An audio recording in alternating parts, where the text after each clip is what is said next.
এদিকে এসআইআর এর বিরোধিতায় ফের পথে নামছেন মমতা বন্দ্যোপাধ্যায়। মঙ্গলবার বনগাঁ ত্রিকোণ পার্কের সভা, আর সেই সভার পর চাঁদপাড়া থেকে ঠাকুর বাড়ির কাছাকাছি পর্যন্ত মিছিল করবেন মুখ্যমন্ত্রী, এমনটাই খবর পাওয়া যাচ্ছে। আর মুখ্যমন্ত্রী মমতা বন্দ্যোপাধ্যায়ের নেতৃত্বেই এই 3 কিলোমিটার মিছিল করা হবে বলে খবর পাওয়া যাচ্ছে। এসআইআর এর বিরোধিতায় ফের একবার পথে নামছেন মুখ্যমন্ত্রী মমতা বন্দ্যোপাধ্যায়। মঙ্গলবার বনগাঁ ত্রিকোণ পার্কের সভা, আর সেই সভার পরই চাঁদপাড়া থেকে ঠাকুরবাড়ির কাছাকাছি পর্যন্ত প্রায় 3 কিলোমিটার মুখ্যমন্ত্রীর নেতৃত্বেই মিছিল বলে খবর পাওয়া যাচ্ছে। এর আগেও আমরা দেখেছি এসআইআর ঘোষণার পরই মুখ্যমন্ত্রী মমতা বন্দ্যোপাধ্যায় তিনি পথে নেমেছিলেন এবং ফের একবার পথে নামছেন তিনি। এর আগে গতকালই আপনাদের সামনে তুলে ধরেছিলাম সেই ছবি, যেখানে মুখ্যমন্ত্রী মমতা বন্দ্যোপাধ্যায় তিনি নির্বাচন কমিশনারকে, কেন্দ্রীয় নির্বাচন কমিশনার তাকে তিনি চিঠি পাঠিয়েছেন যে এসআইআর অবিলম্বেই বন্ধ করা হোক। আর এবার ফের একবার পথে নামছেন তিনি। প্রবীর চক্রবর্তী আরো বিস্তারিত আপডেট আমাদের দেবেন। প্রবীর, দেখো, এসআইআর আবহে তৃণমূল কংগ্রেসের লাগাতার কর্মসূচি আমরা লক্ষ্য করতে পারছি। একটা হচ্ছে সোমবার দিন প্রথমে অভিষেক বন্দ্যোপাধ্যায়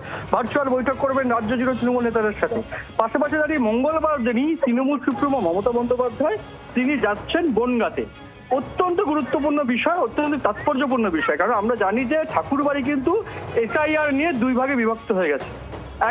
এক শ্রেণী ভয় পাচ্ছেন যে তাদের নাম বাদ দিতে পারে, আরেক শ্রেণী শান্তনু ঠাকুরের গোষ্ঠী তারা বলছেন যে না, এরকম কিছু হবে না।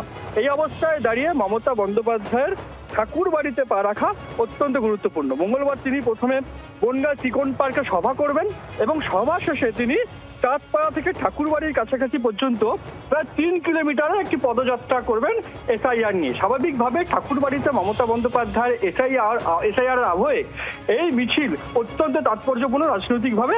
সুতরাং বোঝাই যাচ্ছে যে এসআইআর নিয়ে তৃণমূল কংগ্রেস আবারও কিন্তু লাগাতার বিভিন্ন কর্মসূচিতে রাস্তায় থাকতে চলেছে। স্বয়ং মমতা বন্দ্যোপাধ্যায়, অভিষেক বন্দ্যোপাধ্যায়দের এই বৈঠক এবং মিছিল কিন্তু সেটাই কিন্তু তার ইঙ্গিত দিচ্ছে। একেবারেই প্রবীর, ধন্যবাদ তোমায়। প্রবীর চক্রবর্তী আমাদের প্রতিনিধি ছিলেন আমাদের।